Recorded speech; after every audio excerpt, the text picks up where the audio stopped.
चलो बोलो जय श्री श्याम।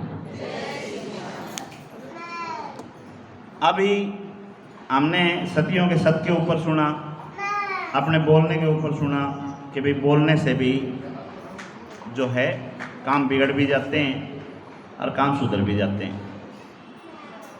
और कल राजा परीक्षित की कथा भी हमने सुनी थी कि राजा परीक्षित ने कलयुग को छोड़ दिया, चाहते तो वो उसको मार सकते थे। क्यों छोड़ा था, क्या कारण था? कल बताया था ना हमने, राजा परीक्षित ने कलयुग को क्यों छोड़ दिया था? क्योंकि कलयुग के पास एक चीज़ है जो बाकी चीज़ें इस पे सतयुग में, त्रेता युग में, द्वापर युग में नहीं थी। क्या? कि परमात्मा को सिर्फ नाम सुमरण से ही प्राप्त किया जा सकेगा। जो आप भजन मंडली बना रहे हो, ये परमात्मा को प्राप्त करने का आपका साधन है। यानी आप भजनों में लगे रहोगे, उससे ही परमात्मा प्राप्ति हो जाएगी। ये कलयुग का प्रभाव है। सतयुग में ये चीज़ें उपलब्ध नहीं थी। ऐसी ही कथा आती है भागवत के अंदर। कौन सी कथा है? जिसमें भगवान का नाम लेने से ही भगवान प्राप्त हो गए थे। है कोई कथा याद किसी की? अजामिल नाम की एक कथा आती है भागवत के अंदर। आई याद? नहीं आई? चलो सुनो। एक ब्राह्मण बेटा था और अपने धर्म से गिर गया। पूजा पाठ, कर्म कांड, सारी चीज़ें छोड़ दी, नशे का आदी हो गया और व्याभिचारी हो गया। किसी उल्टा को अपने साथ रखने लग गया और जैसे तैसे जीवन चल रहा था। परमात्मा ने उसका जीवन संवारना चाहा, क्योंकि बिना उनकी इच्छा के तो कुछ होना नहीं था। वहाँ पे साधु पहुँच गए। साधुओं ने गांव में पूछा कि भाई जैसा खाएंगे अन्न वैसा होगा मन। तो अन्न हमारे को ऐसा खाना है जो सात्विक हो, जो धर्म की कमाई से कमाया गया हो। तो कोई घर ऐसा बताओ जो भगवान का भगत हो और हमारे को 2 रोटी खाने को मिल जाए, रहने को स्थान मिल जाए। तो गांव में कुछ बदमाश टाइप के बच्चे भी होते हैं। उन्होंने कह दिया जी हमारे तो एक के ब्राह्मण है जो कर्मकांडी भी है और सारे गुण संपन्न, आप उड़ चले जाओ, अजामिल के चले जाओ। और साधुओं को पता नहीं, बेचारा ने वो संभाव में अपने जाके उनके पास चले गए अजामिल के घर। अजामिल घर में नहीं था। अजामिल की पत्नी जो उल्टा उसके साथ रहती थी, उसने दरवाजा खोला, बोले महाराज बताओ क्या सेवा करना। तब उन साधुओं ने सारी बात बता दी कि बेटा आप तो गांव में पूछ रहे थे कि हमारे को कोई ऐसा बताओ जो पूजा पाठ करने वाला हो, भगवान का भगत हो और हर तरह से श्रेष्ठ हो। तो सब ने तेरा ही नाम बताया, हम तो तेरे घर पे आए और तू भोजन की, रहने की व्यवस्था हमारी कर। उस महिला ने हाथ जोड़ के कहा, बोले महाराज आए हो, भोजन चाहिए भोजन मिलेगा, रहने जगह चाहिए रहने जगह मिलेगी। लेकिन मैं ये बात क्लियर कर दूं कि जो सोच का है हुआ चीज़ हम नहीं। मारा तो सारे काम हो, दारू हम बेचा, चोरी हम करा और किसी का थ्या जा तो मार के ना उसने भी खा जाओ। हम नहीं छोटा क्या ही नहीं। और पूजा पाठ तो मार लो होते भी कौन जानती। फिर भी आपका मन करे आप रहो, खाना खाओ, रहना है तो आप रहो। तब उन्होंने कहा बेटा तू सच बोली है, हम तो इसी से प्रसन्न हो गए। इतने सारी बात हमारे को सच बता दी, हम तो इसी से प्रसन्न हो गए। तो भोजन तो हम तेरे घर से लेंगे, आए हैं थोड़ी देर भगवान का भजन करेंगे और भगवान का भजन करके जाते समय तेरे से कोई एक वचन लेंगे, तो वो वचन दे सके तो बता दे। उन्होंने कह दिया महाराज अगर मेरे से दिया जाएगा तो मैं दे दूंगी। बोला तेरे से ही दिया जाएगा वचन, और ऐसा वचन मांगेंगे जो तू पूरा कर सके, तू चिंता ना कर। ठीक है। भगवान का भजन हुआ और जाते समय उन्होंने कहा कि तू बेटा, तेरी गोद में जो बच्चा है इसका नाम नारायण रख दे, भाई ये वचन हमारे को दे दे। उन्होंने कहा ठीक है, ये वचन मैं आपको दे दूंगी। शाम को अजामिल घर आया, अजामिल से बात हुई कि ऐसे ऐसे आज सारा दिन बात हुई, तो मैंने साधुओं को वचन दे दिया कि हमारे बच्चे का नाम नारायण रखेंगे। अब ब्राह्मण के घर जन्म ले रखा था, उसको भी पता था श्री हरि विष्णु जी का ही नाम नारायण है, तो बोला भाई इस नाम में मेरे को कोई आपत्ति नहीं है, रख लो। अब बच्चे का नाम रखा गया नारायण। अब सारा दिन जाने अनजाने भजन शुरू हो गया। हाँ भाई, नारायण खाना खा ले, नारायण सो जा, नारायण उठ ले, नारायण भागे मत, नारायण पढ़ जाएगा, नारायण स्कूल में चला जा, नारायण कापी पूरी कर ले, नारायण काम पूरा कर ले, नारायण तेरा बाबा ने बोल कर, सारा दिन नारायण नारायण, जाने अनजाने भजन शुरू हो गया। और उस भजन का प्रभाव क्या हुआ?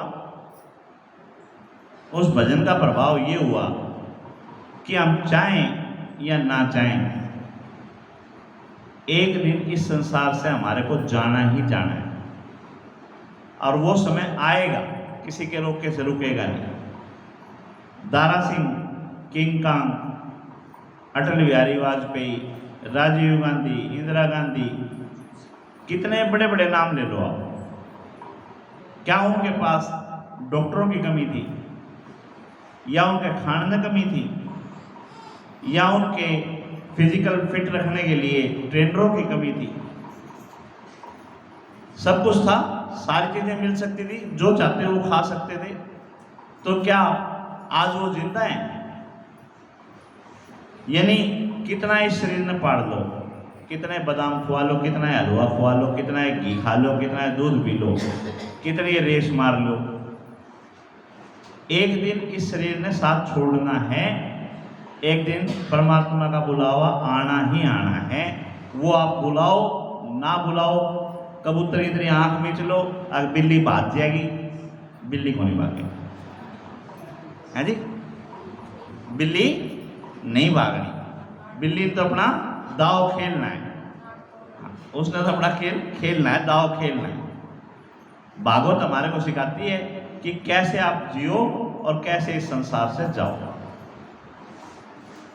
क्यों? जीना भी उतना ही मुश्किल है, संसार में आना भी उतना ही मुश्किल है, और उतना ही इस संसार से जाना है। क्यों? जो मोह माया में फंस गया उसकी हालत दुर्योधन जैसी हो जाती है। दुर्योधन की कथा भी अभी सुनाऊंगा मैं आपको, इसके बाद में नहीं याद रहो तो याद दुआ दियो। फिलहाल अजामिल की कथा है। तो अजामिल नारायण नारायण का जाप करते करते एक दिन वो समय आ गया जब यमराज उनको लेने के लिए आ गए।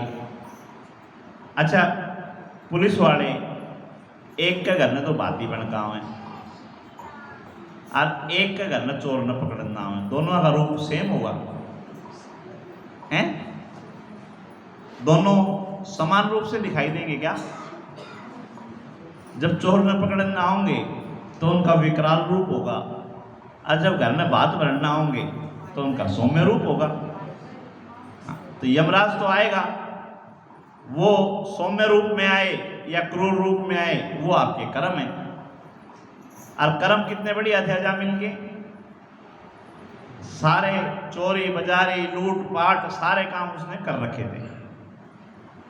तो किस रूप में आना था यमराज? अपनी पूरी सेना लेकर आ रहा था, और उसको देखते ही अजामिल का दिल दहल गया। और जब दिल दहला तो क्या याद आया? नारायण आ, नारायण बचा, जल्दी आ नारायण, नारायण मर गया, मैं तो संभाल इसने। और उसी समय नारायण के पार्षद प्रकट हो गए। एक तरफ आर्मी खड़ी है, एक तरफ पुलिस वाले खड़े हैं। चलेगी किसकी? है जी भाई, एक का नहीं आर्मी वाले खड़े हैं, फौज वाले खड़े हैं, एक का नहीं पुलिस वाले खड़े हैं, तो आर्मी वाला ही चलेगी। अब पार्षदों ने, जो भगवान विष्णु के पार्षद थे, उन्होंने बोल दिया कि भाई यो केस मारा है, इसका फैसला फौज में होगा, थाना में को नहीं होगा। हम जाओ बस। यमराज के दूत वापस लौटा दी और उसको कह दिया भाई तेरा समय आओगा जब तेरे बुला लेंगे, अब तू चल। ये सारा वाक्य उसने देखा था अजामिल ने, और जिसने साक्षात इतना देख लिया वो परमात्मा का नाम क्यों नहीं लेगा? वो भगवान का भजन करने में मगन हो गया। इधर यमदूतों ने जाके यमराज के सामने इस्तीफा दे दिया। क्यों इस्तीफा दे दिया भाई? क्यों दे दिया इस्तीफा?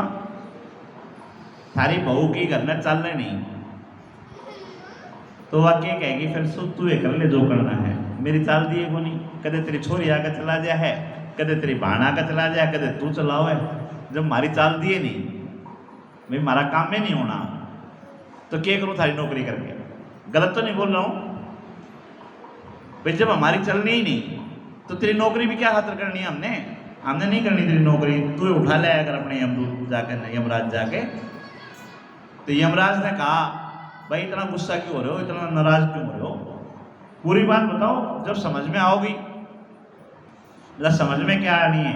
अजामिल है, उसने सारे पाप कर रखे थे, उसको हम लेने के लिए गए तो उसकी सुरक्षा में श्री हरि विष्णु जी के पार्षद आ गए बीच में, हमारे को लेके नहीं आने दिया।